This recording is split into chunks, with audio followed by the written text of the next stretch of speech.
There is something nobody warned you about. The more effort you give to certain people, the less they seem to notice it. You show up.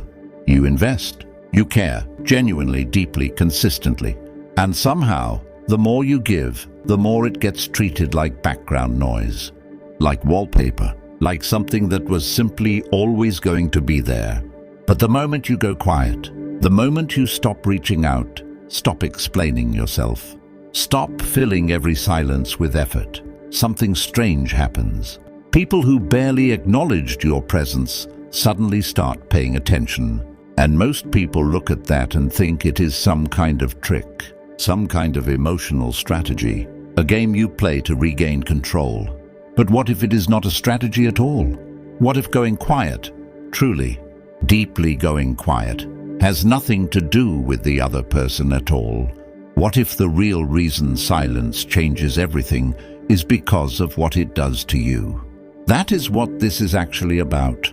Not about making someone miss you, not about winning a situation. This is about something the Stoics understood thousands of years ago that modern life has almost completely buried. The idea that your inner world belongs to you, and that the moment you give someone else the power to disturb it, you have already lost something more important than their approval. Stay with this, because what comes next is going to change how you see every relationship in your life, including the one you have with yourself. Let us start with a question most people never ask honestly. Why does someone's lack of response affect you so deeply? Think about it. A message goes unanswered and your mood drops. A conversation ends differently than you expected and your mind replays it for hours. Someone you care about seems distant and suddenly your entire day is colored by that distance. You are going through normal life, eating, working, moving through time, but a portion of your mind is running a constant background process, monitoring, analyzing, waiting. The Stoics had a name for this kind of mental activity. They called it giving away what is yours. Epictetus, who was born into slavery and became one of the most respected philosophers in Rome, said something that sounds simple but cuts through almost everything. He said that some things are in our control and some things are not. Your thoughts are in your control. Your responses are in your control. Your choices are in your control. The opinions, moods, and decisions of another person, not in your control. Never were. Never will be. And yet most people spend more energy on the second category than the first. They spend more time trying to influence how someone else feels about them than they spend building something worth feeling proud of themselves. That is not love. That is not loyalty. That is a quiet addiction. And like most addictions, it disguises itself as something noble. It tells you it is care. It tells you it is commitment. It tells you that the reason you cannot stop thinking about this person or this situation is because you are a good person who values connection. And that may be partially true, but beneath the noble labels, if you look honestly, there is often something else. There is fear. A fear that your value is not self-contained. A fear that without this person's recognition, something essential about you remains unconfirmed.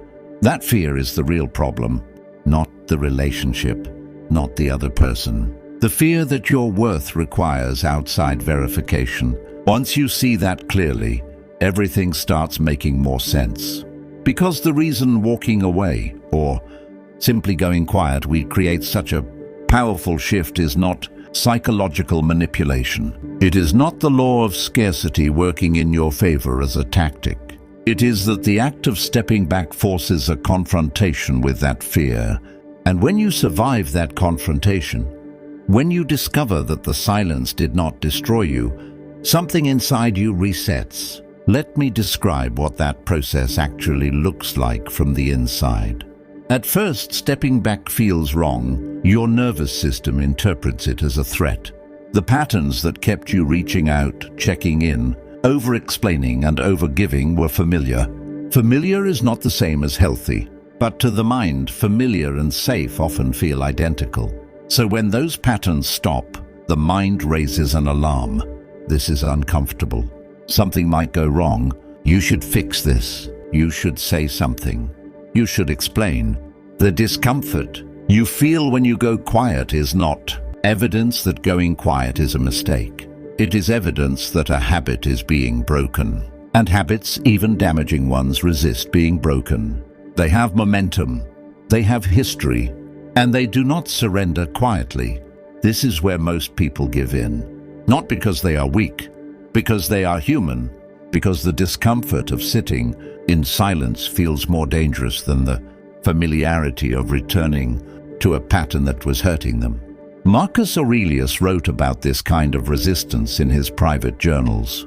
He reminded himself repeatedly that discomfort is not the enemy, that a person of genuine character does not run from what is hard. They examine it. They learn from it. They use it.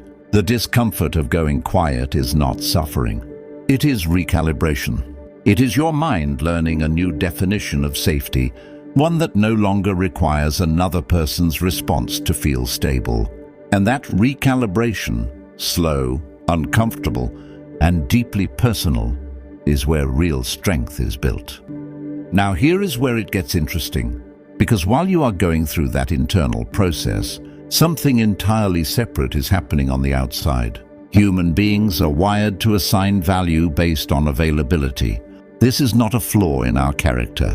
It is a feature of our psychology. When something is always present, always accessible, always guaranteed, the mind stops registering it as significant. Not out of cruelty, out of adaptation. The mind filters out what feels permanent, because permanent things do not require attention or decision-making. Think about the air in the room. You are breathing it right now. It is essential to your survival, and yet you are not thinking about it. You will not think about it until it becomes limited. The moment it becomes limited, the moment your ability to breathe feels threatened, it becomes the only thing that matters. This is how human attention works. Not just with air, with people, with presence, with effort. The person who is always available, always responsive, always willing to invest regardless of what they receive in return. Over time, their presence begins to feel like air, essential but invisible, taken for granted not through deliberate disrespect but through psychological familiarity.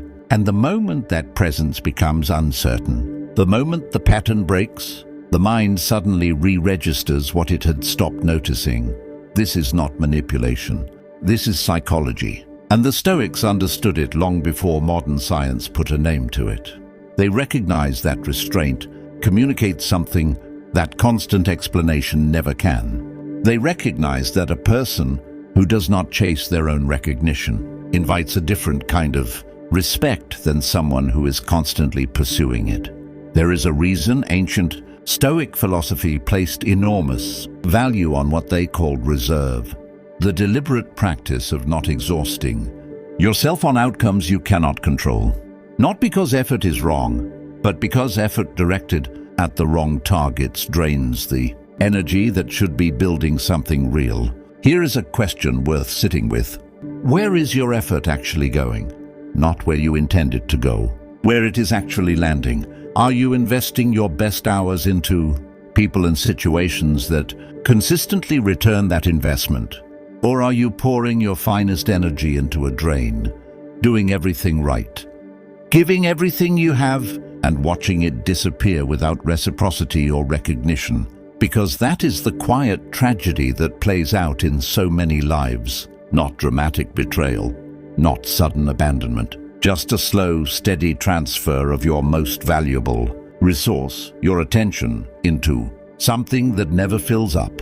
And the person doing the pouring rarely notices the pattern until they're already exhausted. This is why the first act of genuine self-respect is not confrontation. It is not an ultimatum. It is not an emotional speech about what you deserve. It is simply the decision to stop explaining, to stop over-investing, to stop filling every silence with more of yourself in hopes that eventually it will be enough.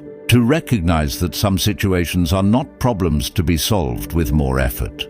They are patterns to be exited with more wisdom. And the moment you make that decision, quietly, without announcement, without drama, something changes in you before it ever changes in anyone around you. The mental surveillance stops. The endless analysis slows down. The background process that was consuming enormous amounts of energy, monitoring, interpreting, hoping, adjusting, begins to go offline. And in the sudden quiet, you start hearing something you had forgotten was there. Your own thoughts. Not thoughts about them, your thoughts. About what you want. About who you are becoming. About what matters to you when no one else's opinion is shaping the answer. That return to yourself, that is the real reward. Not the impact your absence has on someone else. Not the attention you receive when you stop pursuing. The reward is the clarity that arrives when your mind is no longer divided between your life and someone else's response to it. If what you are hearing right now resonates, if this is landing somewhere real inside, you consider subscribing to this channel. Because this is not content designed to entertain you for 8 minutes and disappear. This is built for people who are genuinely working on themselves. And if that is you, there is much more here worth your time. Let us talk about what clarity actually feels like when it arrives. Because most people imagine it will feel like triumph, like relief, like finally having the answer to a question that had been torturing them. Real clarity is quieter than that. It does not arrive with dramatic announcements. It tends to slip in during ordinary moments. You are making coffee, and you realize you have not thought about that situation in 3 days. You are walking somewhere and you notice your shoulders are not tense the way they used to be. You wake up in the morning and for the first moment in a long time, your first thought is not about them. These are not small things. These are enormous things disguised as small ones. What you are experiencing in those moments is the return of mental real estate that you had been renting out for free. Attention that was living in someone else's choices and coming back home to your own life. Energy that was being spent on interpretation and analysis now simply sitting there, available, waiting to be used for something that can actually grow. This is where many people make a critical mistake. They feel this returning energy and they fill it immediately with something else, with someone else, with another distraction, another pursuit, another source of external validation. Because the space feels unfamiliar, because silence feels like emptiness when you are not used to it, because a mind trained to constantly look outward does not automatically know how to turn inward. But if you can resist that reflex, if you can sit in the unfamiliar quiet long enough to let it become familiar, something extraordinary begins to happen. You start remembering who you were before your attention got consumed by this. Not who you were when you were younger, necessarily. Not some idealized version of yourself from before difficulty arrived. Something more specific than that. You start remembering what interested you before this took up so much space. What you were building before your energy got redirected. What you cared about that had nothing to do with whether or not this person acknowledged you. That remembering is not nostalgia. It is a compass. Because the version of yourself that existed before the dependence took hold, that person had something you may have temporarily lost. Not innocence, not naivety, direction. A sense of what your own life was actually moving toward before it started organizing itself around someone else's behavior. Reclaiming that direction is the real work. And it is harder than going silent. It is harder than creating distance. It requires asking questions that many people avoid because the answers demand something. What do I actually want from my own life? Not from this situation. What would I be building right now if I were not consumed by this? What kind of person am I becoming through how I handle this? These questions do not have easy answers, but they are the right questions. Because they shift the frame from what is happening to you to what you are choosing to become through it. And that shift from passive to active, from reactive to intentional, is where genuine transformation lives. The Stoics were obsessed with this distinction. They asked it constantly, in different forms. Marcus Aurelius kept a private journal not to record events but to interrogate his own responses to them, to ask with relentless honesty whether he was living according to his values or simply reacting to whatever life placed in front of him. That discipline, the practice of choosing your response instead of simply having one, does not come naturally. It has to be built deliberately, repetitively, in small moments that seem insignificant until you look back and realize they were the foundation of everything that came after. Every time you chose not to send the message you almost sent. Every time you redirected your focus back to your own work, instead of analyzing someone else's behavior. Every time you resisted the urge to explain yourself to someone who had already made up their mind. Every one of those moments was a small act of self-mastery, and self-mastery compounds. This is something the Stoics understood deeply and modern culture almost completely ignores. We are obsessed with dramatic change, transformational moments, breakthrough realizations that instantly shift everything. But genuine growth, the kind that actually holds, is built through repetition, through small choices made consistently, often without any visible reward in the short term. A workout completed when motivation is absent. A distraction resisted when the mind is looking for escape. A boundary maintained when the easier path is to make an exception just this once. A morning used for your own development instead of spent scrolling through evidence of someone else's life. These are not dramatic. They are not shareable moments. They are the actual architecture of a stronger self, and they accumulate slowly, in silence, in ways that only become visible over time. 6 months from now, a year from now, if you commit to redirecting your energy toward what actually belongs to you, toward your own growth, your own purpose, your own standards, you will barely recognize the mental patterns you are carrying today. Not because life will have become easier. Life will deliver difficulty regardless of your mindset, but because your relationship with difficulty will have changed completely. What once felt like a threat will start feeling like information. What once felt personal will start feeling like circumstance. What once required enormous emotional energy to survive will start requiring almost none. That is the quiet dividend of consistent inner work. It does not announce itself. It simply becomes your new baseline. Now, let us address something directly, because it comes up every time this kind of content finds the people who need it most. Some of you are not watching this to understand Stoic philosophy. Some of you are watching because you are in the middle of something painful right now, someone specific, a situation that is consuming more of your mental bandwidth than you want to admit.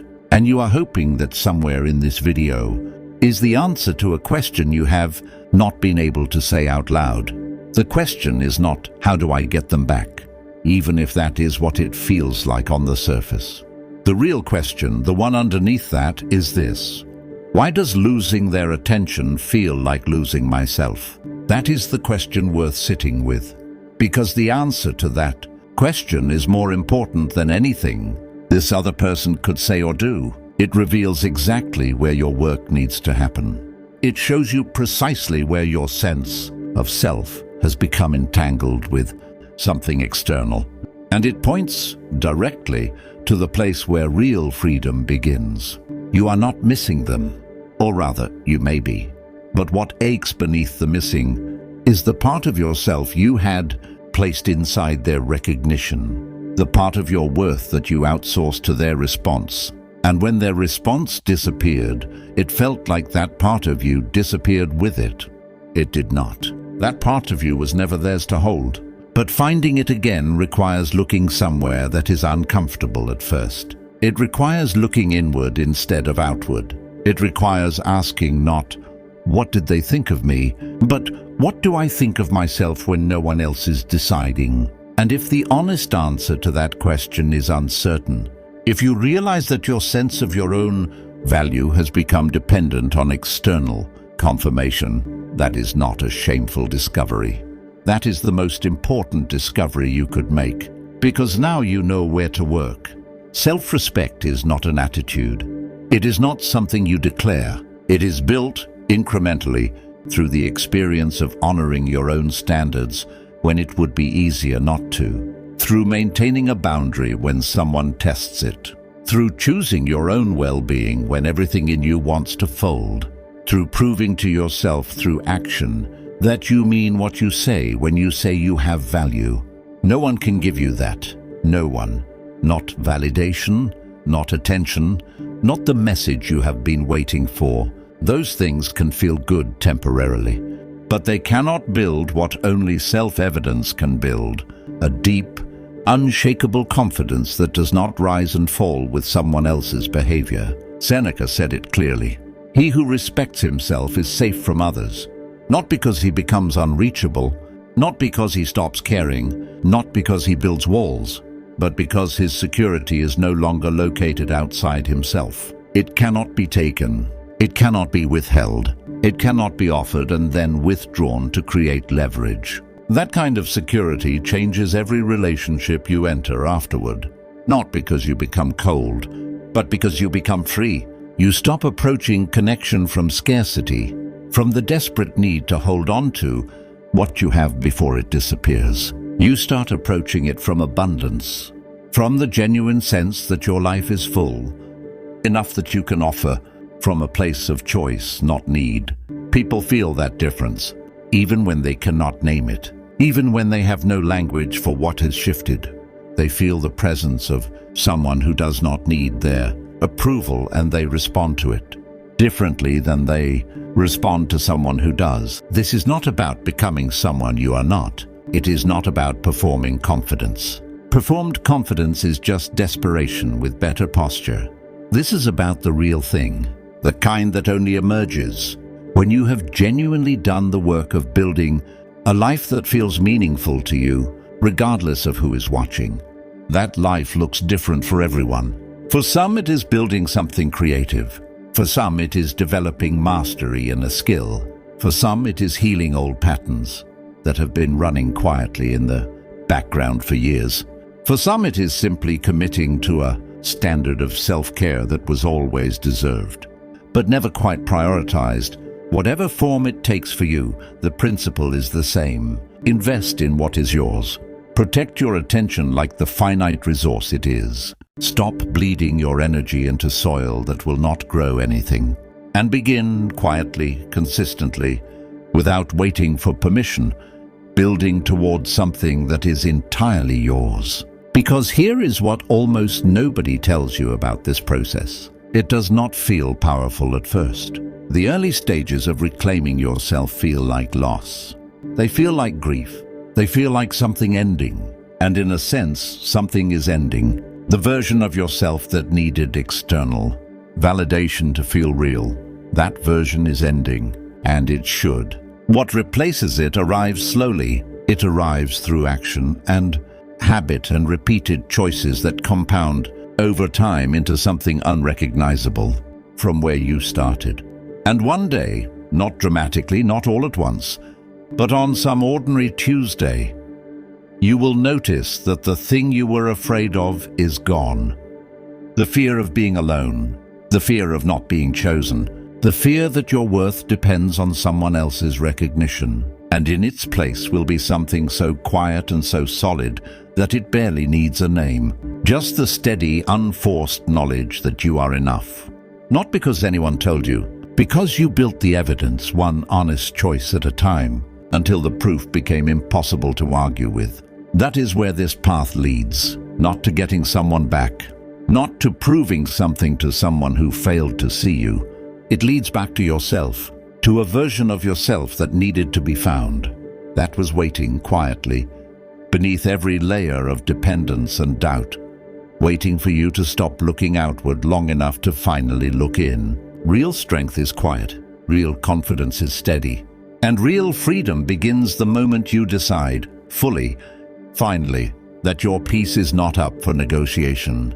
Keep moving forward. Keep building what is yours. And never again make your inner world the price of someone else's attention. If this reached something in you today, stay with that feeling and let it lead somewhere. There is another video on your screen, right? Now that continues exactly where this one ends. Watch it. You showed up for a reason today. Keep going.